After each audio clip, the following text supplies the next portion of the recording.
Hello, greetings. Today I'm going to be sharing with you a yoga posture called Dhanurāsana.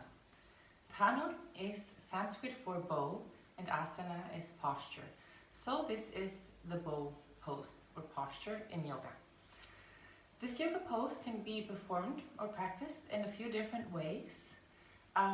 It can be practiced statically, meaning that you get into the position and you stay still, or dynamically, meaning that you get into the position and you start rocking back and forth.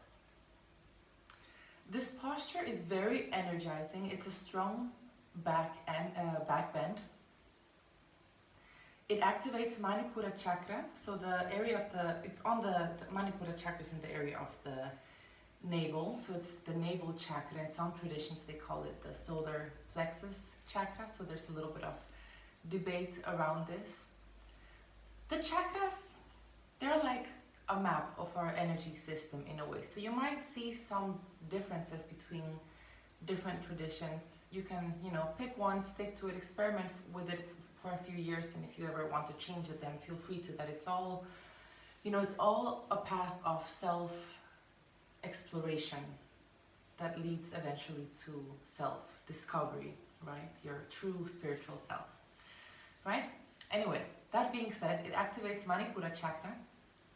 So this is the chakra of fire, the element of fire, dynamism, action, and willpower. So if you want to work on these qualities, work on Manipura chakra, and this is one of the yoga poses that activates it quite strongly actually.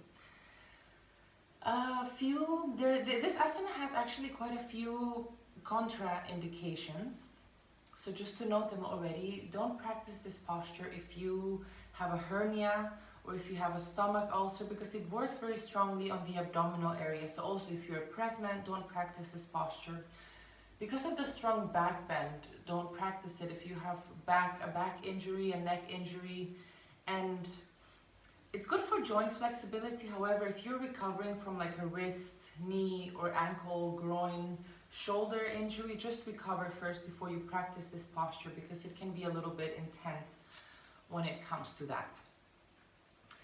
Another thing is that if you are menstruating, it's best that you actually perform only the static posture, so not moving, to basically not increase your bleeding. So you want to just keep it to a minimum, at least from a tantric perspective, in which you want to not lose a lot of your vital seed and just kind of like keep that energy a little bit more contained, or as contained as possible. Yes.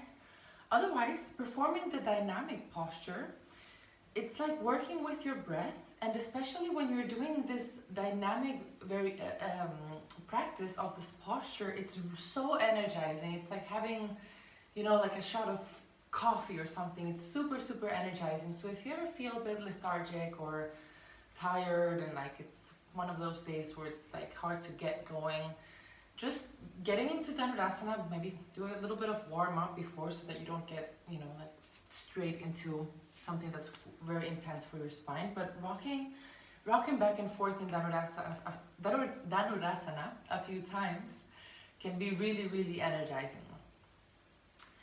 So, how to practice Dhanurāsana? I'm going to show you the variation just on the mat, and also with pillows, especially for men that can be more comfortable, or some people just have some pain in the hip bone when they're directly on the mat, so you can also use pillows for that.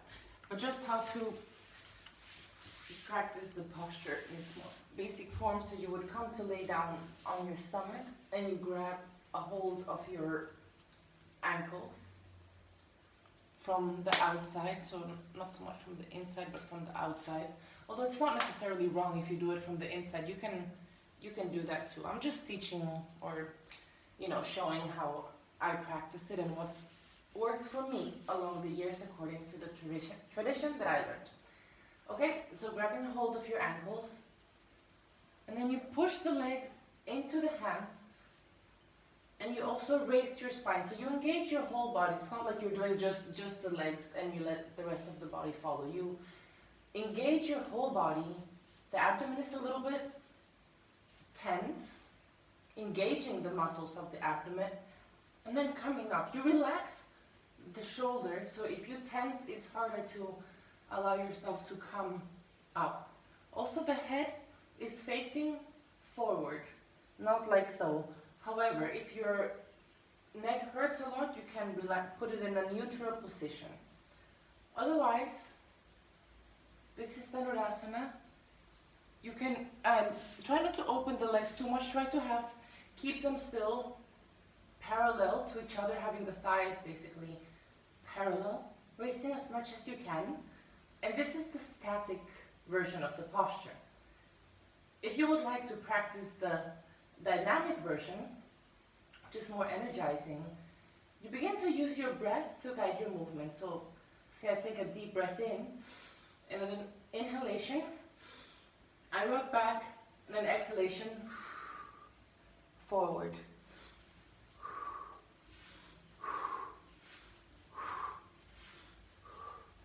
Now it's likely that you might start moving towards the right or left.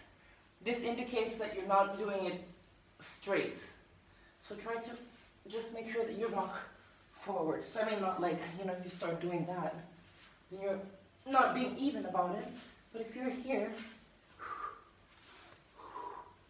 yes, like so. Now, if you feel that you need some protection in the groin or hip area, you basically take a pillow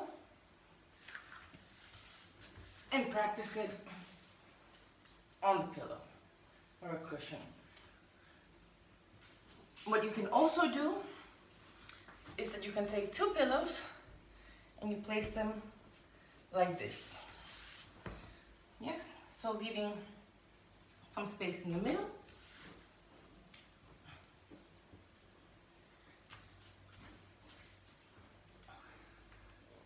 And then practicing it like that. Usually for men that can be recommended, and for women just like in the middle. Yes, so this is a very fun posture. Sometimes with the rocking back and forth, a lot of like laughter can come up. It's a fun posture, and also this energy of like laughter and joy is very much an energy related to Manipura chakra. So yes, that's Dhanurāsana for you today. I hope you enjoyed this posture. If you like this video, please maybe share it with somebody who might be interested in learning more yoga or the bow pose, and I'll see you next time. Thank you for tuning in. May you be well, may you be healthy, may you be happy, and may you be free. Namaste.